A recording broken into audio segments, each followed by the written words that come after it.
entrando al principio ahí, ¿right? Deja de que usted te olvide.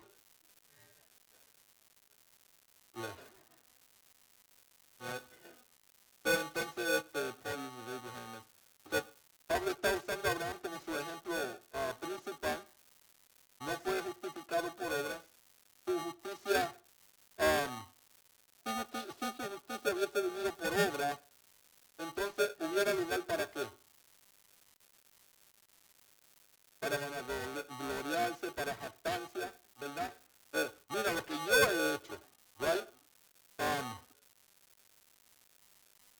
Yo debí en 4 y vamos a empezar ahorita con el 18. Y entonces usó a otra persona de ejemplo también, David.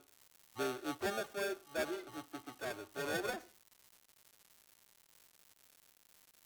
No, ¿verdad? Él fue justificado también por creer, por fe, ¿right? So, entonces, ese es ahí es donde estamos nosotros, ¿right? Pablo habló de que la ley solo trae la ira de Dios, porque la ley nos revela que nosotros estamos mal, pero la ley no nos puede justificar, ¿right? La ley solo trae la ira de Dios, ¿ok? So, ahí ya vamos a entrar al 18, al 22.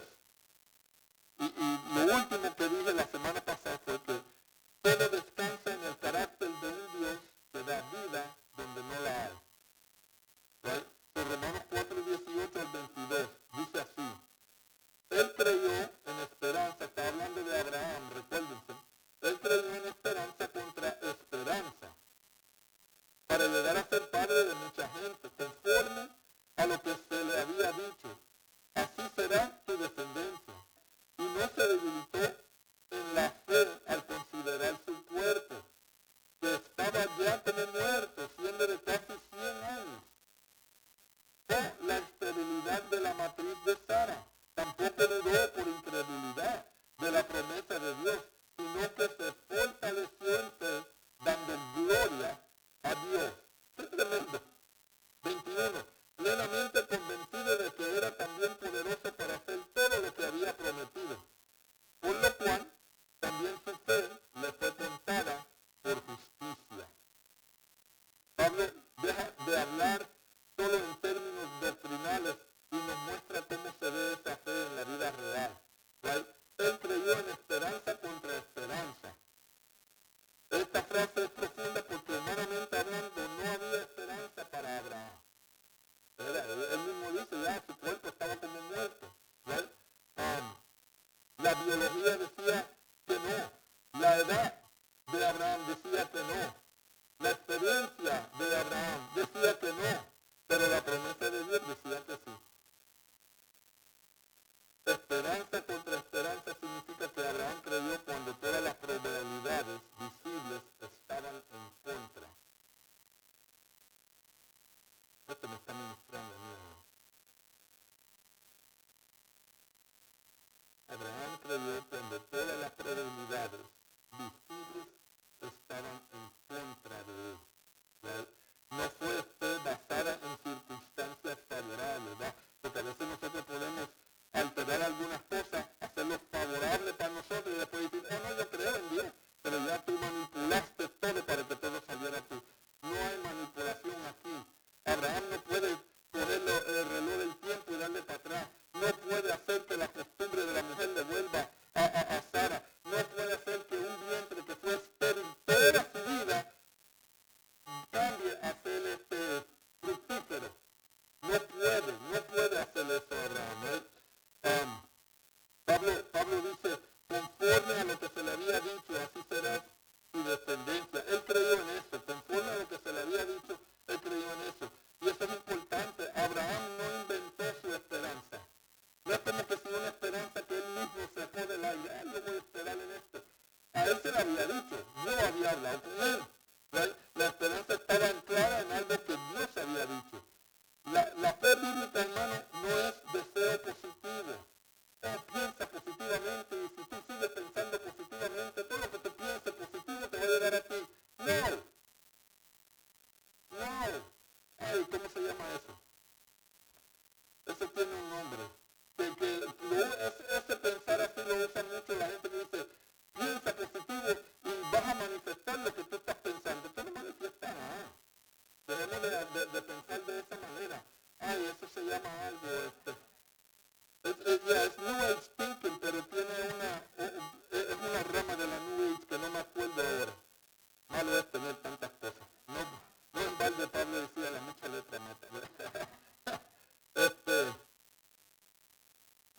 dice que Abraham no creía en posibilidades naturales. Él solo creía en una promesa divina. ¿Right? Y yo te pregunto a ti, ¿a quién le estás creyendo tú? Las posibilidades tuyas son cero. ¿Le crees a Dios? ¿O tratas de manipular la situación para buscar un resultado favorable a ti? Estoy pensando mucho en serio ahora. Y esta palabra me ancla más en lo que Dios puede hacer. Sergio tiene un tumor en el cerebro. La única solución es operarlo. De esa operación, los riesgos son un seizure, no sé cómo se dice en español. Cuando uno se pone a temblar y le sale la baba, ¿cómo se llama eso? Como un ataque epiléptico. Right? Le puede dar un seizure, le puede dar epilepsia, convulsión. Parece que está estudiando medicina la madre. Los resultados de esta operación puede ser convulsión durante la operación. ¿Okay? Puede ser que quede con epilepsia. Puede ser que el final, que entre en una coma y su estado final sea también vegetal. Esos son los riesgos que él enfrenta. Pero no hay otra solución. Y leo esa palabra, esperanza contra esperanza. Y leo esa palabra que dice, no habían posibilidades para Abraham. No habían posibilidades. Pero yo creo que Dios le puede hacer. Y lo que veo es que Abraham no dudó. Él simplemente creyó.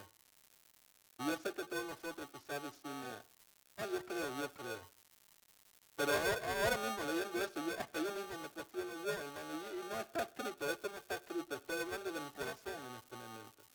Yo mismo me cuestiono y digo, pero por Dios, ¿has quedado tú? ¿Estás creyendo como Abraham creyó?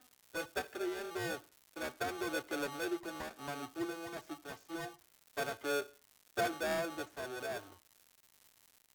Pero se acabaron los favorables. Ya no hay posibilidad. Hay una cosa que se puede hacer. Y eso solo remueve ese tumor. Todo lo demás sigue corriendo en pie. Sergio está anclado a que la operación da. Y cree que Dios puede hacer algo. Y simplemente me pregunto, y creo que todos debemos de preguntarnos eso, hermano. En algún momento nosotros hemos visto posibilidad contra posibilidad, tener esperanza contra esperanza. Pero ¿a quién estás creyendo? ¿Realmente está depositando tu fe ahí, como hizo Abraham? Bueno, yo creo en tu promesa. Yo no veo nada. Este tiempo está viejo. Mi esposa en tantos años no ha podido tener hijos. Y ahora que de verdad no puede tener hijos, tú dices que ella va a tener hijos, pero yo creo lo que tú estás diciendo. Hermano, esa fe tenemos que comenzar a ejercerla. Esa fe tenemos que comenzar a vivirla. No solo hablar de ella. A veces oigo a la gente de antes y no le estoy tirando a nadie. Pero la gente dice, no, porque en mi tiempo se hacía esto, se hacía lo otro, veía esto, veía aquello, los enfermos sanaban, los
le dice, el viernes vamos a orar, y llegan 5 o 6.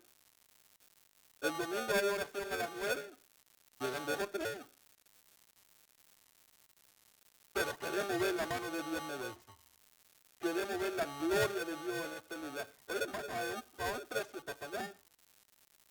Hay algo que uno tiene que hacer.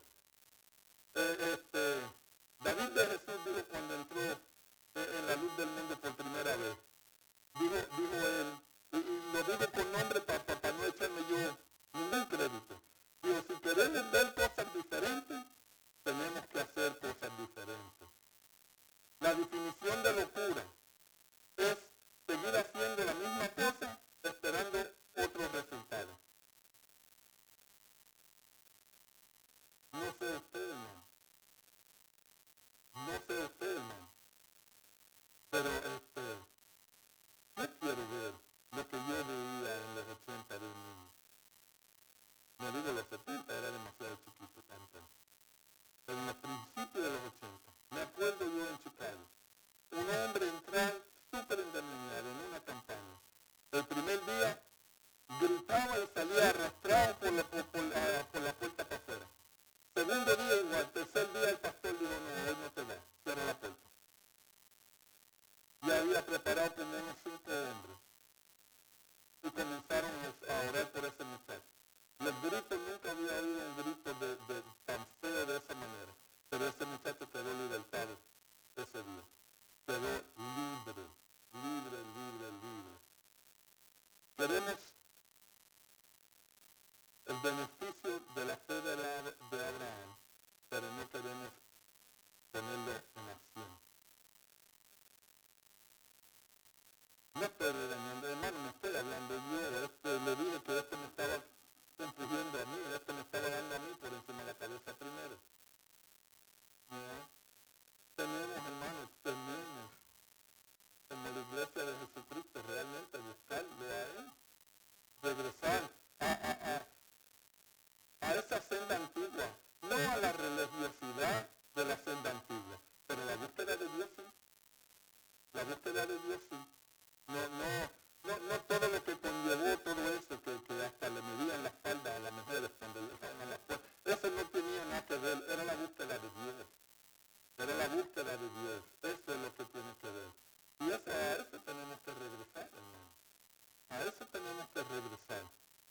Verso 19. Y no se debilitó en la fe al considerar su cuerpo que estaba ya como muerto. Esto es interesante. Pablo no dice que Abraham ignoró la realidad.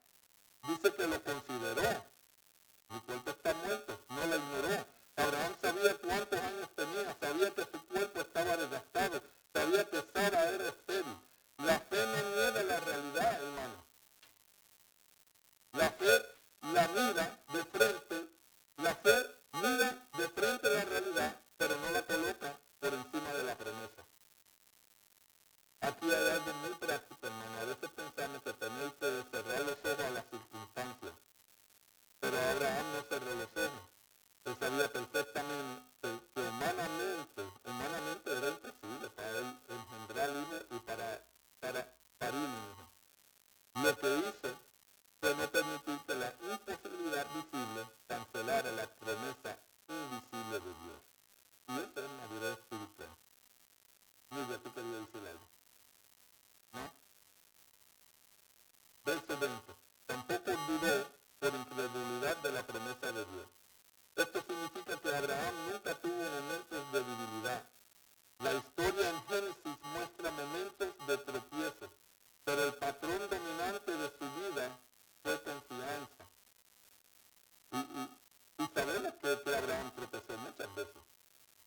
de Abraham es el poder de Dios.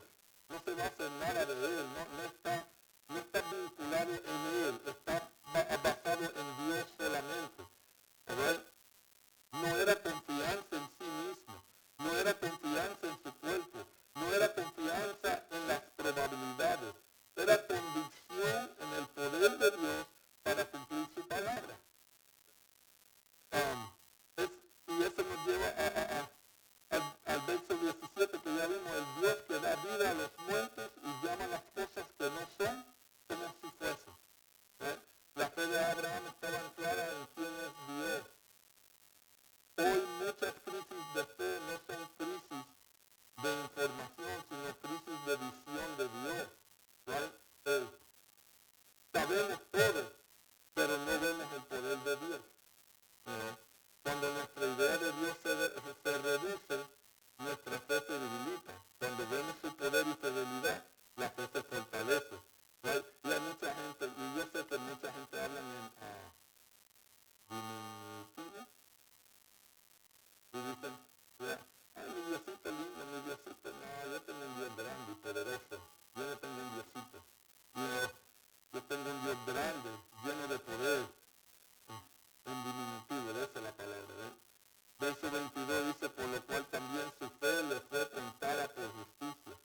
Pablo vuelve al punto central del capítulo ahora. Después de describir la naturaleza de la fe de Abraham, concluye, esa fe fue acreditada como justicia. Esa fe, ¿right? No fue la intensidad de la fe lo que salvó a Abraham, fue el objeto de su fe. ¿Y cuál fue el objeto de la fe de Abraham? El poder de Dios. Right? The power of that. Que Dios, aunque no haya posibilidades, va a cumplir lo que Él dijo que va a cumplir. Right?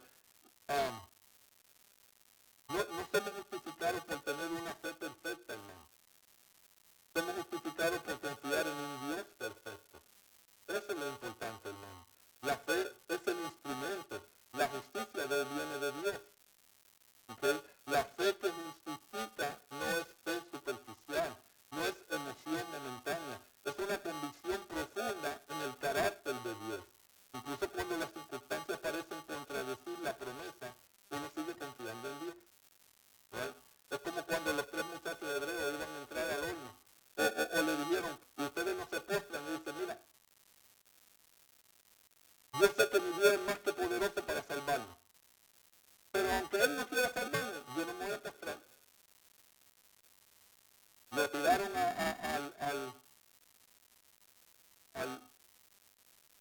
la fosa de leones, no, al horno, al diente, 7 veces más de lo que usualmente arde, ¿right?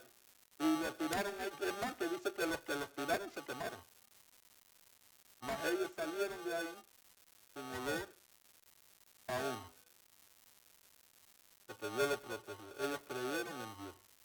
Creyeron en Dios, ¿right? Amén. La fe que justifica no es supervisión. Lo que Pablo acaba de decir ahora prepara el terreno para la aplicación final del capítulo, donde Pablo dirá que esta misma justicia será acreditada a nosotros, que creemos en el que levantó a Jesús de los muertos. El patrón es claro. Abraham creyó en un Dios que da vida a los muertos. Nosotros creemos en un Dios que levantó a Cristo de entre los muertos. La estructura es paralela.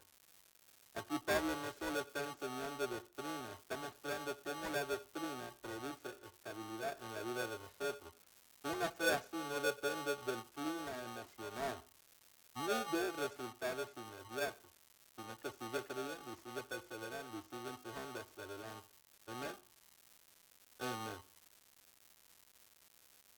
Bueno, entonces léeme el 23 al 25. Yes.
La cruz no fue un ejemplo moral solamente, fue una sustitución. Fue juicio llevado por otro. O sea, Jesús llevó el juicio que nos pertenecía a nosotros sobre él. Nuestros pecados fueron traídos ahí. Y luego dice, y resucitado para nuestra justificación. La resurrección no es solo una señal de poder, es la confirmación pública de que el sacrificio fue aceptado por Dios. Si Cristo hubiera permanecido en la tumba, no habría garantía de que Él pagó lo suficiente. ¿Right? Pero el pago fue suficiente en la vida de Cristo. Al resucitarlo, el Padre está declarando que la justicia fue satisfecha. Y tú no hiciste nada para que esa justicia fuera satisfecha. Lo hizo Jesucristo. La cruz paga nuestras deudas. La resurrección confirma el veredicto de justos. ¿Right? Y aquí Romanos 4 llega a su punto máximo. La justicia que fue acreditada a Abraham anticipa la justicia que ahora es acreditada a todo el que cree en Cristo, que ha sido crucificado y resucitado. Ahora pensemos en el panorama completo del capítulo, ¿verdad? Porque lo hemos visto así poquito a poquito. Let's see it all together. Vamos a ver este ejemplo. Pablo ha demostrado, en el capítulo 4, Pablo ha demostrado que Abraham fue justificado por fe y no por obra. Fue declarado justo antes de la circuncisión. La promesa vino antes de la ley. La ley produce ira, no herencia. La fe preserva la gracia. Y todo esto apunta a Cristo. ¿Okay? Romanos 4 no es simplemente datos históricos sobre Abraham. Es sobre el método eterno de Dios para salvarnos a nosotros. La justificación no es un sentimiento, no es una sensación interna. Es un veredicto legal basado en una obra histórica, la muerte y la resurrección de Jesucristo. O sea, el diablo no tiene nada con que asustarse, hermano. Porque el veredicto ya fue dado, justificado. Que no pase tiempo usted mismo condenándose su propia mente, ya fuiste justificado. Vive esa verdad, vivamos esa verdad, de que somos justos, ¿no? Eso significa que nuestra seguridad no descansa en la intensidad de nuestra fe, ¿verdad? Porque tiene que tener mucha fe. Pero ¿cuánta es mucha fe? ¿Cómo saber cuánta fe hay que tener? Eso es lo que dijo Jesús, eso es chiquito. Pero eso cuando la gente dice, no, es que tú no tienes fe, no tienes suficiente fe. Cuando alguien te dice así, es que tú no tienes suficiente fe.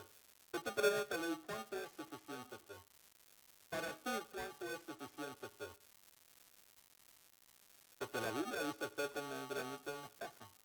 No dice que tenga una fe así, por el tamaño de la montaña que vas a remover.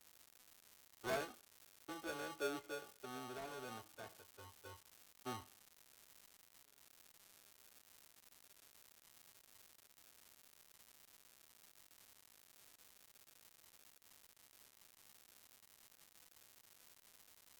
Uh-huh.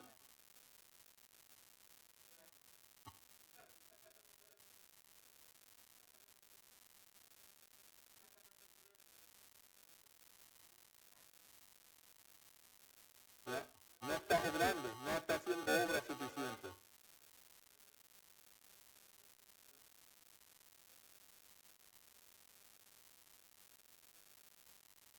Uh-huh.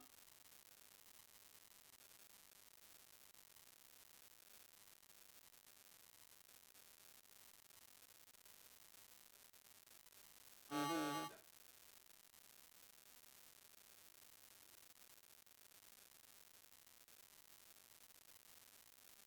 Uh-huh.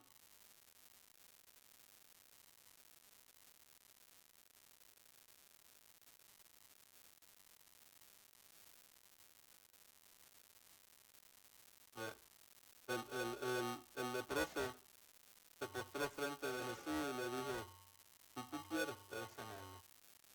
Ya él iba con fe. Él sabía, si Dios quiere, si Jesús tú quieres, yo sé que tú tienes el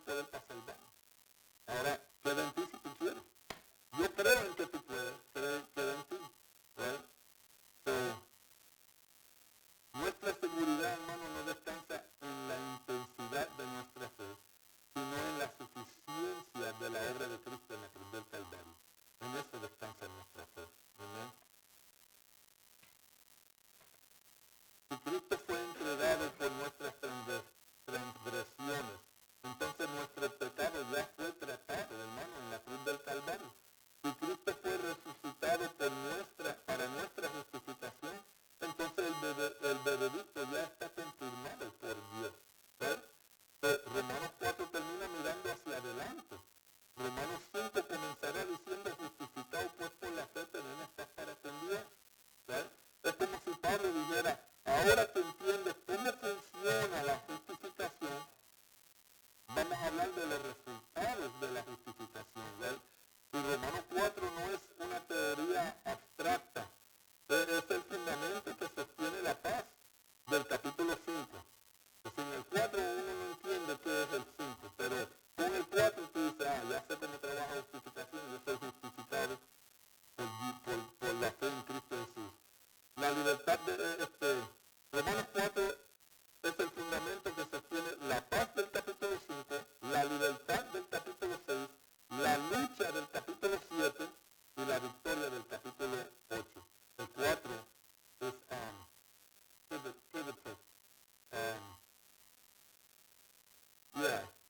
es necesario el capítulo 4.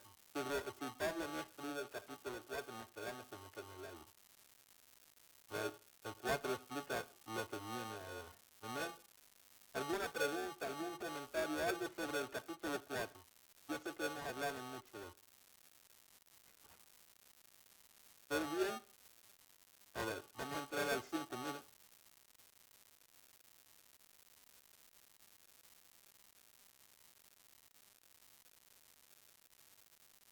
No sabía si iba a entrar al 5, ¿no? Pero solo vamos a llegar hasta el verso 5. Romanos 5, 1 al 5. Pero del 1 al 5 son 22 páginas.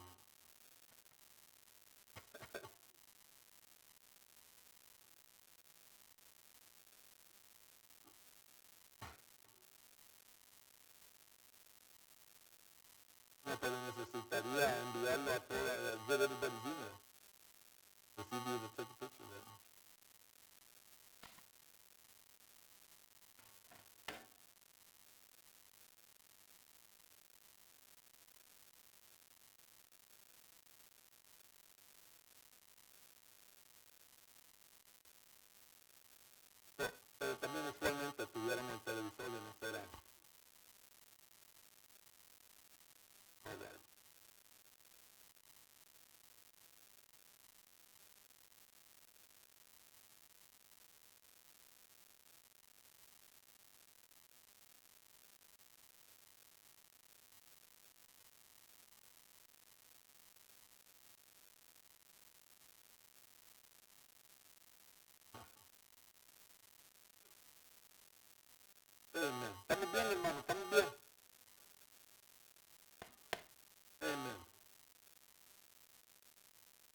Esto hay que explicarlo bien porque muchas veces se malinterpreta esto.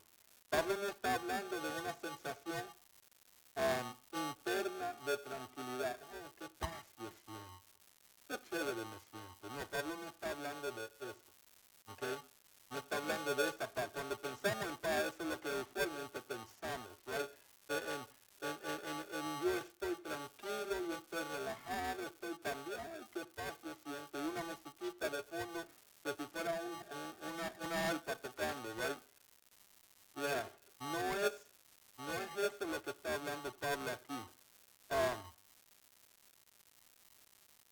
Está hablando de una realidad objetiva. Antes de la justificación, antes de ser declarados justos, cada uno de nosotros, antes de ser declarados justos, el hombre no estaba simplemente distante de Dios, estaba bajo la ira de Dios. Era enemigo de Dios. ¿Okay? Eso Pablo lo dice en Romanos 1:18.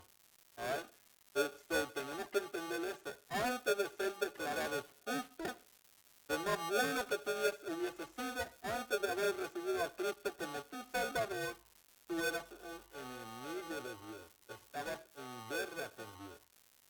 ¿Okay? Había una relación rota, una enemistad real.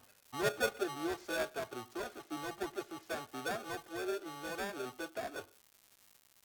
Antes de venir a Cristo, tu pecado no había sido tratado todavía. ¿Right? Pero ahora, dice Pablo, tenemos paz para con Dios. Eso significa que el conflicto con Dios ya terminó. No porque el hombre cambió lo suficiente o se volvió digno de alguna manera. El conflicto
es que yo me pongo a pensar en la cocina de casa aquel día.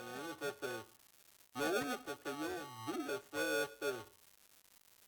Dios no se olvidó de nosotros nos olvidamos de él.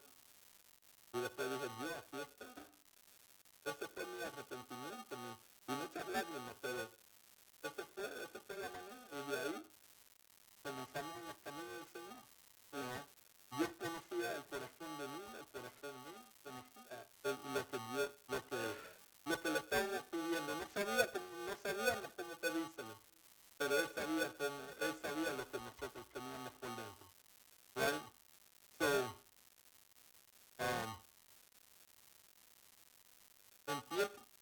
en tiempos antiguos, no cualquiera podía entrar a la presencia de un rey. Se necesitaba alguien que introdujera a la otra persona, ¿verdad? Y aquí Pablo dice que Cristo no solo nos reconcilió, sino que Él mismo nos dio el acceso al Padre. Entonces no es solo que la guerra terminó, es que ahora hay cercanía, hay acceso a Dios, ¿verdad?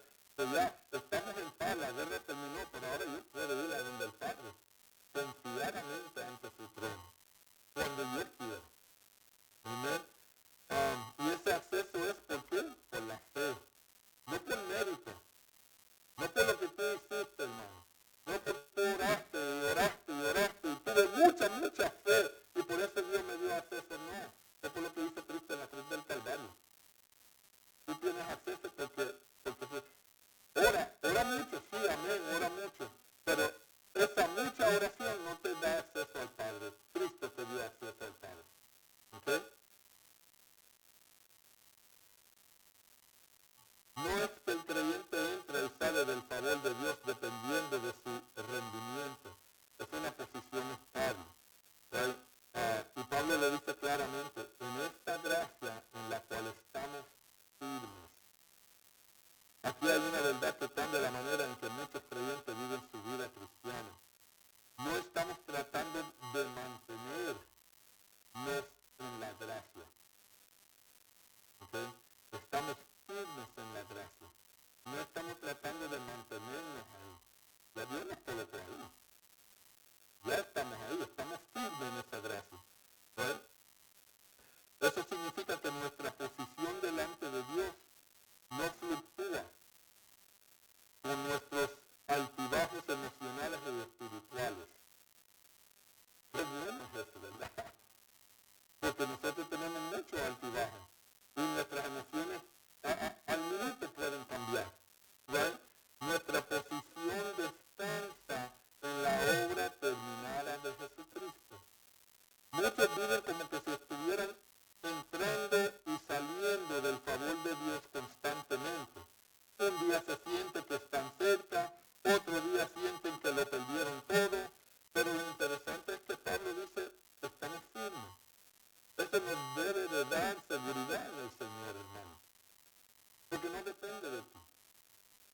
Depende de lo que Cristo dice en la cruz del Calvario. Pablo termina este pensamiento mirando hacia el futuro y dice, y nos gloriamos en la esperanza de la gloria de Dios. Antes, en Romanos 3:23, Pablo dijo que todos estamos destituidos de la gloria de Dios. Había pérdida, había separación, ¿verdad? Pero ahora el creyente no solo tiene paz en el presente, tiene esperanza hacia el futuro también. Y no es una esperanza incierta, hermano. Es una expectativa segura. La gloria de Dios. Aquí apunta a la resurrección, a la restauración completa. Estar en su presencia, reflejar su gloria, participar de lo que el pecado había arruinado. Alguien decía que el creyente no solo es salvo de la ira de Dios, sino que es llevado hacia la gloria de Dios. Y Pablo dice, nos gloriamos. Y antes en Romanos 3, toda jactancia humana fue excluida. ¿Right? Nadie puede gloriarse en sí mismo, pero ahora sí hay una gloria legítima. Gloriarse en lo que Dios ha hecho y en lo que Dios ha prometido. ¿Amén? No es orgullo humano, es gozo en la obra de Dios.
de nadie ha tenido ese momento, ¿verdad?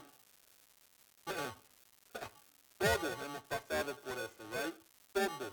Y cuidado si no alguien lo está pasando ahora, ¿right?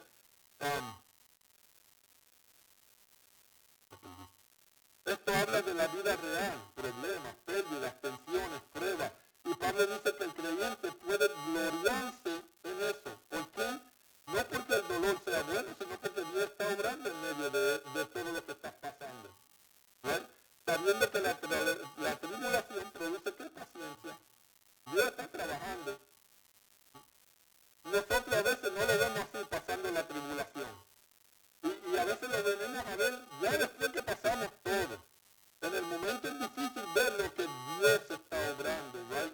Pero quiero que entienda hoy que en medio de tu problema, de tu crisis, de tu dolor, de tu tribulación, Dios está obrando algo. ¿Ok? Pues sabiendo que la tribulación produce paciencia, aquí Pablo introduce una cadena de transformación. La tribulación produce paciencia. La palabra paciencia aquí no es pasividad, es resistencia, perseverancia, capacidad de mantenerse firme bajo presión. Estás pasando una tribulación para que cuando venga la otra, que va a ser más grande, tú puedas aguantar más fácil. Porque van a venir. Te dijo Jesús, en este mundo tendréis aflicciones. Él no dijo que tú lo ibas a tener un camino fácil. Él dijo que vas a tener aflicciones. Y algunas aflicciones son mucho más grandes que las otras. ¿Right? No es pare de sufrir, ¿ya? No es solamente aguantar, es mantenerse en pie sin abandonar la fe. Alguien decía que la tribulación no produce paciencia automáticamente en todos, pero en el creyente, bajo la gracia, Dios la usa como herramienta para formar en nuestro carácter. ¿No? O sea, lo que podría destruir a alguien sin Cristo, en el creyente se convierte en instrumento de formación. La paciencia prueba. Y la paciencia prueba. La palabra prueba aquí tiene la idea de carácter aprobado. Algo que ha sido probado y ha demostrado ser genuino. Como el oro que pasa por el fuego y sale refinado, no es teoría nada más, es experiencia, es una fe que ha sido probada y ha resistido. Muchos quieren una fe fuerte, pero no quieren el proceso. ¿No? Quieren confianza sin prueba. Pero la Escritura muestra que la fe madura se forma en medio de presión. ¿Cómo se forma un diamante? Bajo presión, mucha presión, mucha presión. ¿Right? Y no es que nuestra vida va a ser toda presión. Pero sí entiende que cuando estés pasando un momento difícil, es porque Dios está puliendo tu carácter, te está madurando, te está haciendo más firme en Él. Amén. Dice, y la prueba lleva esperanza. Esto es interesante, la tribulación comenzó el proceso, pero termina produciendo más esperanza en uno, no menos esperanza. Eso es lo contrario a lo natural. Normalmente el sufrimiento desgasta la esperanza de una persona. Pero en el creyente, cuando ve la fidelidad de Dios en medio de la prueba, su esperanza se fortalece. Qué tremendo es Dios. Ya no es solo una esperanza teórica, es una esperanza experimentada. F.F. señala que esta esperanza no es optimismo vacío, sino confianza que ha sido confirmada por la experiencia del trato de Dios en la vida del creyente. Hermano, mientras más pruebas uno pasa, ¿no confía más en Dios? Mientras más cosas uno va pasando, más uno se agarra de Dios. No, pues si Dios me ayudó ahí, yo me voy a ayudar acá. Y si esto te da fuerte, no, esto está más suave, Dios aquí me va a ayudar más suave. Uno se va apoyando más en el Señor. Amén. Ahora Pablo llega a una afirmación clave. Y la esperanza no avergüenza. La esperanza no avergüenza. Lo que está diciendo es que no decepciona. No deja al creyente en vergüenza al final. ¿Por qué? Porque no está basada en circunstancias. Está basada en algo mucho más profundo. ¿En qué? Porque el amor de Dios ha sido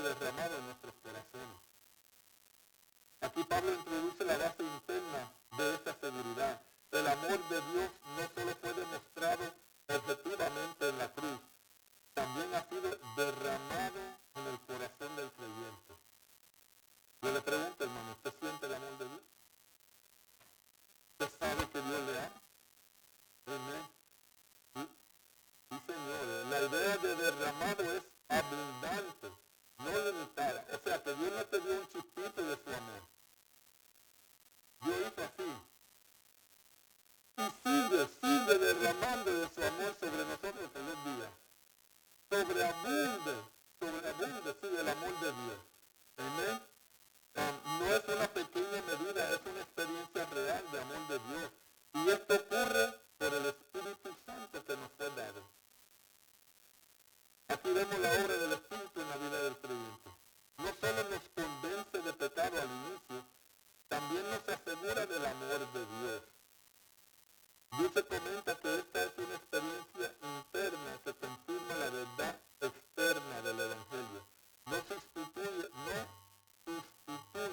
la doctrina, pero sí la confirma.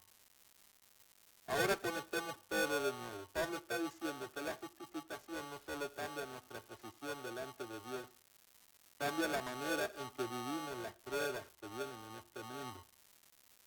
Antes, la tribulación podía llevarnos a la desesperación, pero ahora la tribulación produce crecimiento en nosotros. Antes el sufrimiento podía destruir nuestra esperanza, ahora la fortalece. Yo pregunto, ¿cuántos de nosotros hemos orado, hemos dicho, pasando una prueba, estando en el Señor, pasando una prueba? Ha dicho así nomás, ay sí, ya no tengo ni esperanza en nada. ¿Cuántos no han dicho así? Pero 2 o 3 minutos después, no, pero Señor, yo confío en ti. ¿Qué fue lo que dijo David? ¿Por qué te abates dentro de mi alma mía? Confía en el Señor. O sea, que David también pasaba ese momento, hermano. A donde uno mismo se dice, ya no tengo ni esperanza, ya no sé ni qué hacer, yo ni cómo me voy a mover, no sé nada. Pero en la misma vez uno dice, Señor, perdóname, yo confío en ti, yo confío en ti. Esto es humano, hermano. No se dé por la cabeza con eso, eso es parte de ser un ser humano. Pero lo importante es regresar a quien tú tienes confianza. No quedarte en ese desespero, sino regresar, no, Dios, yo confío en ti. Ya estoy terminando, hermano, me faltan 2 minutos. Y todo esto es posible porque estamos en paz con Dios, hermano. Estamos firmes en la gracia y el amor de Dios ha sido derramado en nuestros corazones. ¿Cómo aplicamos esto a nuestra vida? El creyente no es alguien que evita el sufrimiento, es alguien que lo atraviesa con una perspectiva diferente. ¿Okay? No porque sea fuerte en sí mismo, sino porque está sostenido por la gracia de Dios y guiado por el propósito de Dios y afirmado por el amor del Espíritu Santo de Dios. Amén. La pregunta que nos pudiéramos hacer en esta noche es esta. Y usted vaya a su casa haciéndose esta pregunta. ¿Estamos interpretando nuestras pruebas como evidencia de que Dios se ha alejado de nosotros? ¿O estamos interpretando nuestras pruebas como parte del proceso por el cual Dios está formando algo más profundo en nosotros? ¿Cuál de las dos? ¿Cuál de las dos? ¿Cuál? Pensamos que porque estamos en pruebas, eso es evidencia de que Dios ya no está cerca de nosotros. Tengo que hacer más para que Dios se acerque a mí otra vez. O simplemente cuando estamos pasando por pruebas, lo interpretamos como que sabes que Dios quiere formar algo en mí. Y nos relajamos y le preguntamos, Dios, ¿qué tú quieres enseñar? ¿Qué tú quieres enseñar? ¿Amén? Romanos 5, 3 al 5 nos dice que en Cristo el sufrimiento no es el final de la historia. Simplemente es parte del proceso. ¿Amén? ¿Alguna pregunta? ¿Algún comentario? ¿Todo bien?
Right.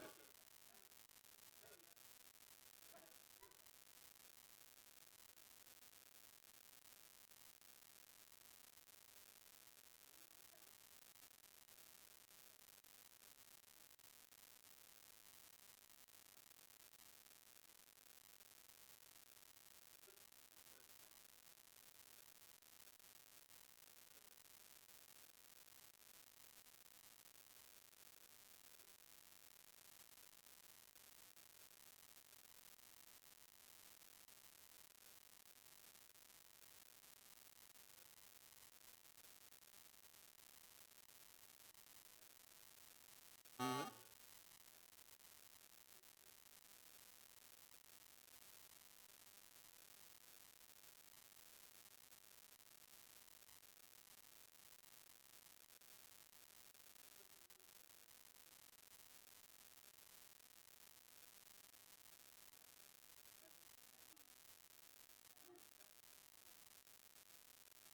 Ujú. Ujú.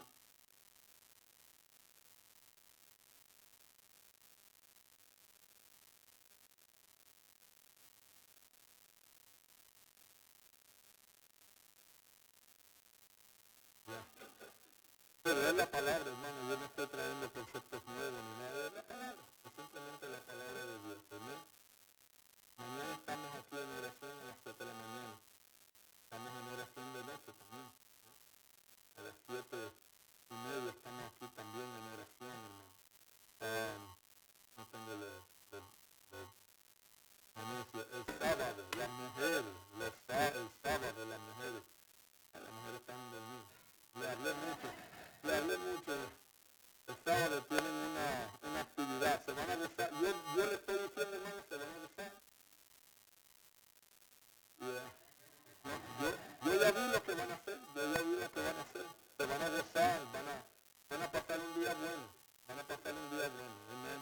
Ah, los hombres tienen su reunión el 27. Viernes a las 7:30. A las 7:30. Amén. Eh, 27, ¿verdad? Yeah. El 29 es la caminata que vamos a hacer, ¿verdad? La caminata de oración que vamos a hacer. Um, vamos, vamos a tener dos propósitos. Gracias con esta comunidad y almas que vengan a los pies del Señor. Café Refugio el 28. Se van a reunir a las 7:30 de la noche. Amén. Todos los temas a las 7:30. Amen. Ya cuando digan a qué hora, 7:30, ¿verdad? Amen. A las mujeres el sábado a las 10:30. Yes. Y el domingo a las 9 estamos aquí en oración y a las 10:30 comienza el servicio. Amén. Eso es este domingo, hermano. Thank you. El reporte financiero. Mándeme las pestañas con esos números también. Pero vamos a tener un reporte, vamos a ver que el estado de Casa Refugio financieramente estamos bien, estamos fuertes, hermano, estamos bien fuertes. Y vamos a explicar de otras cositas ahí, de lo que estamos haciendo también. Como le dije, después del culto, después que se ministre todo y oremos, vamos a empezar la reunión rápido. No creo que me tarde. Yo creo que si yo de media hora va a ser menos, porque simplemente es de medio de información para que todo el mundo sepa cómo están las finanzas y cómo debemos manejar. ¿Ok?